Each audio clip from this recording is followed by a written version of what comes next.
Hello learners, आप सभी को प्यार भरा नमस्कार। ज्ञानश्री क्लासेस के यूट्यूब सेशन में आपका बहुत बहुत स्वागत है। तो आज से हम प्रैक्टिस सेशन अपना स्टार्ट कर रहे हैं यूजीसी नेट पेपर 1 के लिए, जो आपका दिसंबर एग्जाम आने वाला है उसके लिए। ये क्वेश्चंस आपको हेल्प करेंगे आपके कॉन्सेप्ट को क्लियर करने में, और साथ ही साथ आपका प्रैक्टिस भी साथ साथ होता रहेगा। तो आफ्टरनून में ये सेशंस होने वाले हैं, तो ज़रूर आप ट्यून इन करिए हमारे चैनल पे, लाइक कर दीजिए इस वीडियो को, तो यूट्यूब इस काम को और लोगों तक पहुँचाएगा। ये कम्युनिटी और बड़ी बनेगी, हमें भी मोटिवेशन मिलेगा। तो स्टार्ट करते हैं आज के इस वीडियो को। तो देखिए, ये हमारा प्रैक्टिस सेशन जो है मेनली फोकस करने वाला है दिसंबर 2024 के एग्जामिनेशन पर, और इसके लिए हम अलग अलग यूनिट से अलग अलग क्वेश्चंस उठाएंगे। आज का जो हमारा क्वेश्चन का पूरा ये सीरीज़ रहने वाला है, ये कम्युनिकेशन यूनिट से रहने वाला है। सिंपल क्वेश्चन से ले चलेंगे और आगे जो है क्वेश्चंस और कॉम्प्लेक्स होते जाएंगे। पहला क्वेश्चन है, what is the primary goal of communication, यानी संचार का प्राथमिक लक्ष्य क्या है। 4 ऑप्शंस आपके सामने हैं। पहला है दूसरों को प्रभावित करने के लिए, यानी टू इम्प्रेस अदर्स, आप कम्युनिकेशन करते हैं। दूसरा है सूचनाओं का आदान प्रदान करना, यानी एक्सचेंज ऑफ इन्फॉर्मेशन, आप कम्युनिकेशन में करते हैं। दूसरों के साथ प्रतिस्पर्धा करना, कॉम्पीट करना दूसरों के साथ, उसके लिए आप कम्युनिकेशन करते हैं। या फिर दूसरों को नियंत्रित करने के लिए, कंट्रोल करने के लिए आप कम्युनिकेशन करते हैं। इन चारों में से अगर आपको करेक्ट आंसर चुनना हो तो आप क्या चुनेंगे। देखिए, जो इसमें करेक्ट आंसर है वो होगा टू एक्सचेंज इन्फॉर्मेशन, सूचनाओं का आदान प्रदान करना। बिल्कुल ही सिंपल क्वेश्चन था।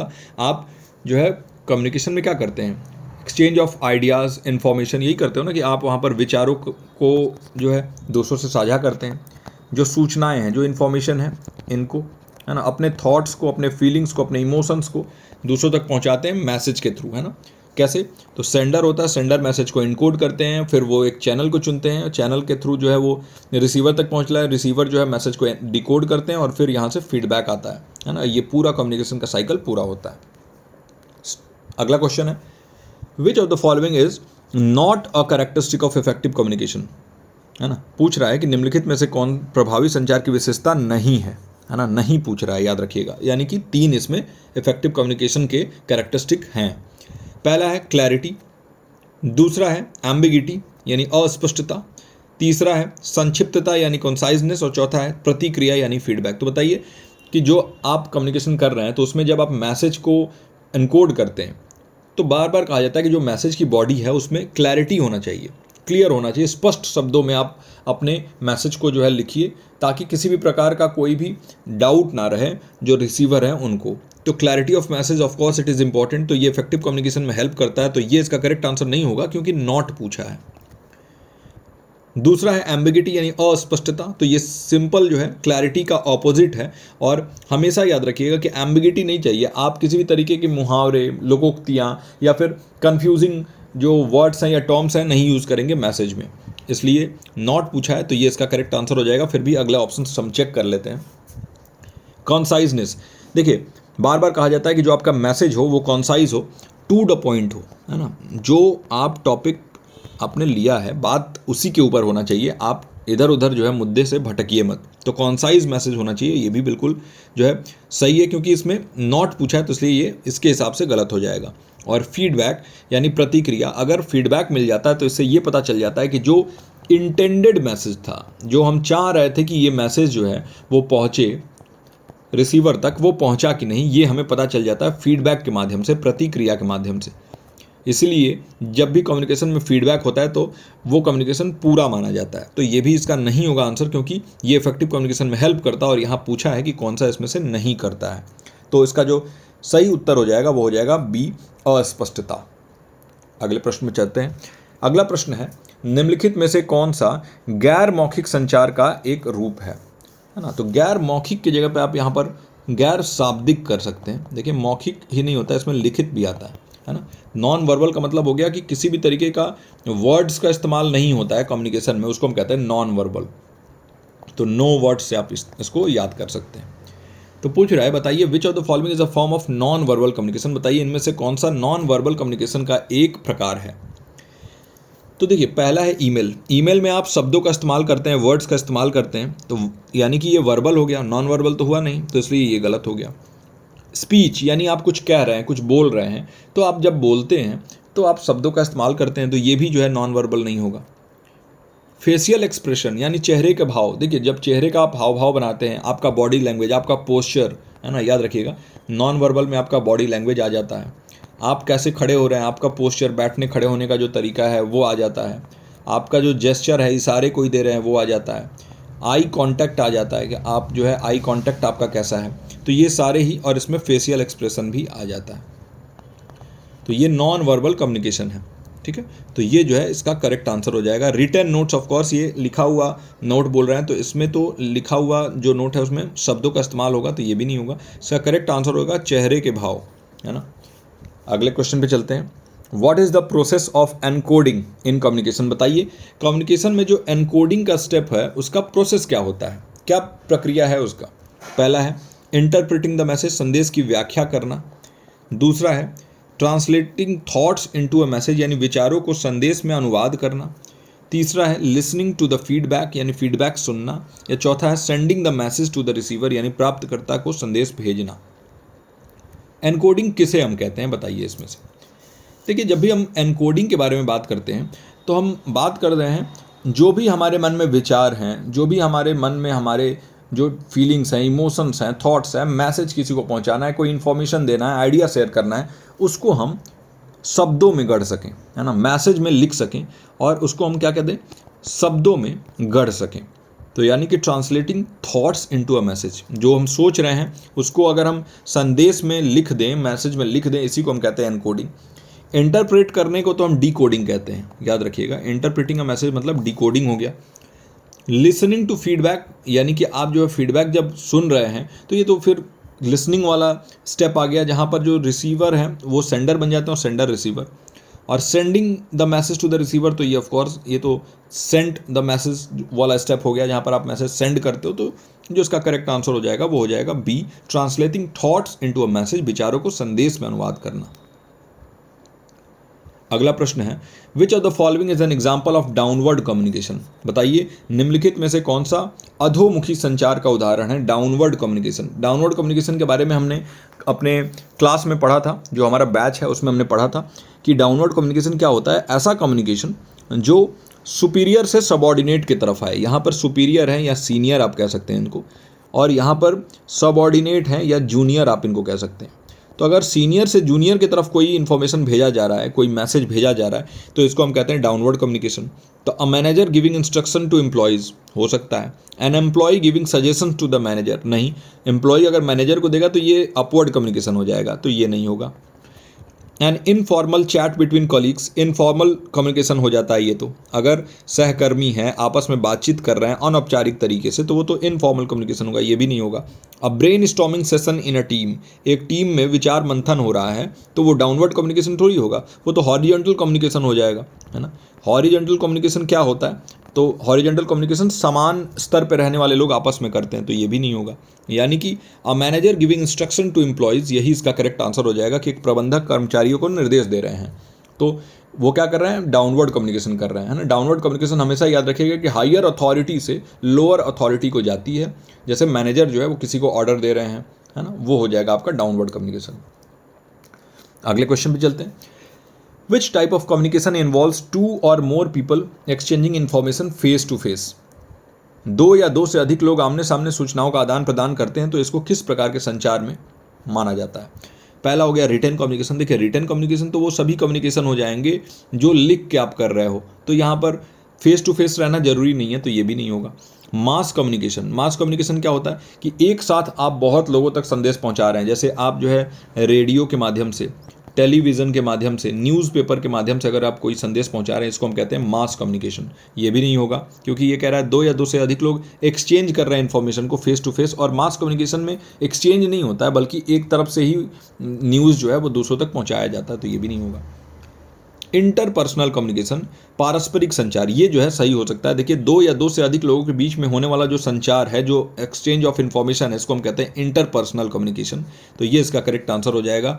इंट्रापर्सनल कम्युनिकेशन जो है वो अंतर्वैयक्तिक संचार जिसे हम कहते हैं, ये आपके भीतर होने वाला जो कम्युनिकेशन है। जैसे आप कहते हो ना कि आज मुझे ये कम्युनिकेशन यूनिट जो है ये पूरा कर लेना है, आज अच्छे से इसको हम मुझे पढ़ाई करना है, ये अपने आप से आप बात कर रहे हो, ये हो गया इंट्रापर्सनल कम्युनिकेशन। या फिर अपने मन में ही आप सोच रहे हो कि आज जो है मुझे बाजार जाकर ये चीज़ें लानी हैं, तो ये क्या हो गया, इंट्रापर्सनल कम्युनिकेशन हो गया। लेकिन इंटरपर्सनल कम्युनिकेशन क्या होगा, आप दो या दो से अधिक लोगों से अपने विचारों को साझा कर रहे हैं, आदान प्रदान हो रहा है, जहाँ पर exchange of ideas and information, that is called interpersonal communication. ये भी एक बहुत अच्छा क्वेश्चन है. What does the term noise refer to in the communication process? बताइए संचार प्रक्रिया में शोर शब्द का क्या तात्पर्य है? नॉइज का क्या मतलब है संचार में? बैकग्राउंड साउंड यानी पृष्ठभूमि ध्वनियाँ, distraction that distort the message यानी विकर्षण जो संदेश को विकृत करते हैं, लाउड म्यूजिक ड्यूरिंग कम्युनिकेशन यानी संचार के दौरान तेज संगीत, और इंटरनल थॉट्स ड्यूरिंग कम्युनिकेशन जो संचार के दौरान आंतरिक विचार आए. तो नॉइज जो है कम्युनिकेशन प्रोसेस में क्या होता है बताइए. तो देखिए इनमें सारे ही जो है लगभग आपको सही लग रहे होंगे. अगर आप कम्युनिकेशन करते हो तो बैकग्राउंड में अगर साउंड आ रहा है तो वो भी नॉइज के तौर पे काम कर सकता है. डिस्ट्रैक्शन हो रहा है वो भी नॉइज के तौर पे काम कर सकता है. लाउड म्यूजिक कम्युनिकेशन के दौरान बज रहा है वो भी नॉइज के तौर पे काम कर सकता है. और इंटरनल थॉट्स जो कम्युनिकेशन के दौरान आ रहा है, आंतरिक विचार, वो भी एक नॉइज के तौर पे काम कर सकता है. जैसे आप हो सकता है किसी की तरफ बायस्ड हो, आप जो है पहले से पूर्वाग्रह आपके मन में कोई बैठा हुआ हो किसी के प्रति कि हाँ ये इंसान ऐसा ही है, और उससे भी नॉइज आ जाता है. तो कम्युनिकेशन के लिए ये सारे ही सही होंगे.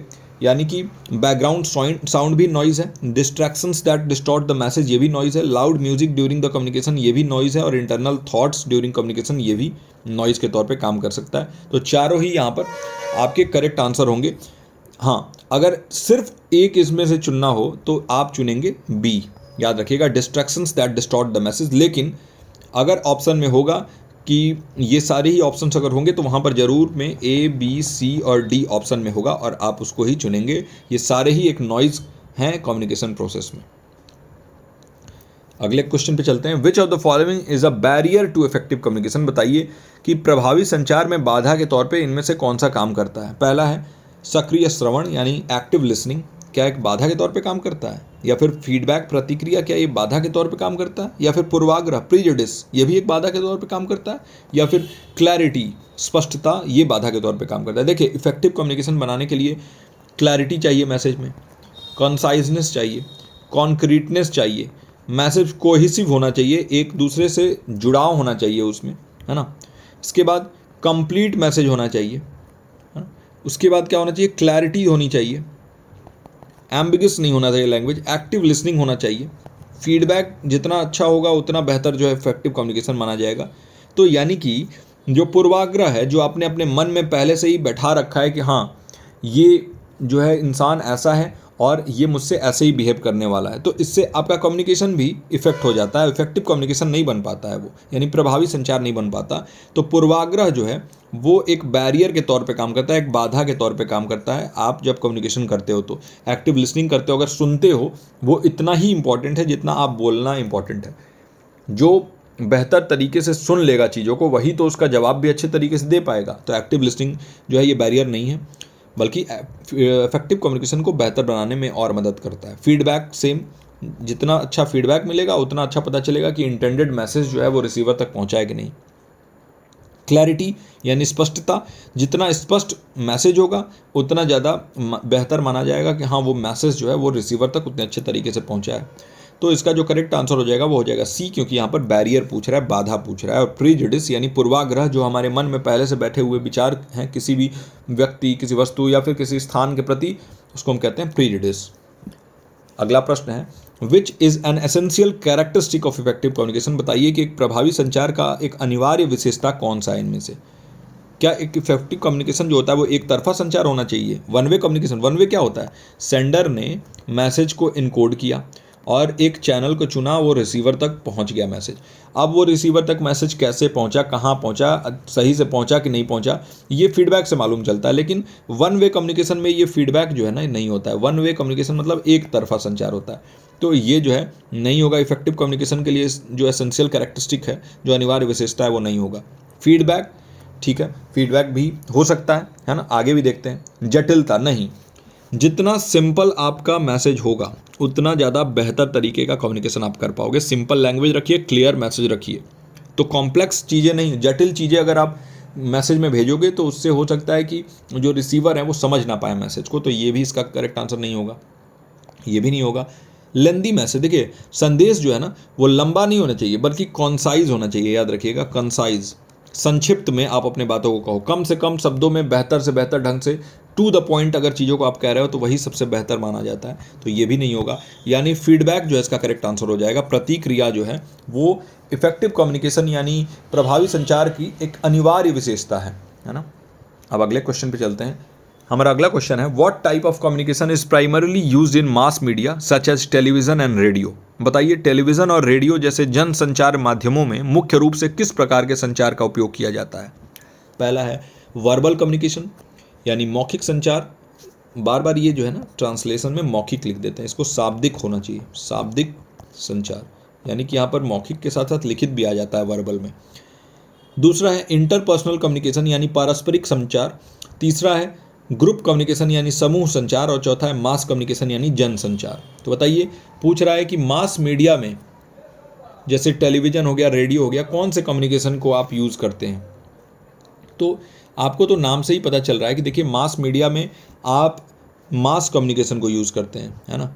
और मास कम्युनिकेशन वर्बल हो सकता है, नॉन वर्बल हो सकता है, कुछ भी हो सकता है, लेकिन मास कम्युनिकेशन ही इसका करेक्ट आंसर होगा, है ना। जन संचार जिसमें एक साथ आप बहुत लोगों तक मैसेज पहुंचाते हैं। मास कम्युनिकेशन में क्या होता है, मैसेज जो एक लार्ज ऑडियंस तक पहुंचता है, बहुत बड़े ऑडियंस, पूरे देश में आपको एक मैसेज पहुंचाना है। वो कहाँ से पहुंचाओगे आप, टेलीविज़न या रेडियो या इंटरनेट के माध्यम से पहुंचाओगे।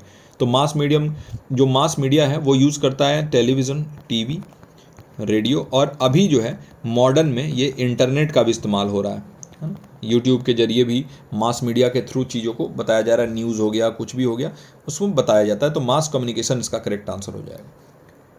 तो आई होप कि आज के इन सिंपल क्वेश्चन से कुछ प्रैक्टिस आपका हुआ हो, और ऐसे ही आप जुड़ सकते हैं डेली हमारे प्रैक्टिस सेशन से। आफ्टरनून में होता है ये, है ना। तो आप जो है हमारे यूट्यूब को जरूर सब्सक्राइब कर लीजिए, लाइक कर देंगे इस वीडियो को, तो यूट्यूब इस काम को और लोगों तक पहुंचाएगा, ये कम्युनिटी और बड़ी बनेगी, और साथ ही साथ हमें भी मोटिवेशन मिलेगा। अगर आप ऐसे ही बेहतर ढंग से पढ़ना चाहते हैं पेपर 1 को या पेपर 2 एजुकेशन को, तो आप जुड़ सकते हैं हमारे बैचेस से। एडमिशन अभी भी ओपन है। The number is 9015958713। इस नंबर पर आप संपर्क करिए, 9015958713। इस पर आप संपर्क करके एडमिशन ले सकते हैं और बहुत ही अच्छे ढंग से अपने दिसंबर एग्ज़ाम का प्रिपरेशन कर सकते हैं मिनिमल फीस में। तो इस वीडियो में यहीं तक, मैं मिलता हूँ आपसे अगले वीडियो में। टिल देन आप अपना और अपनों का ख्याल रखिए। नमस्कार।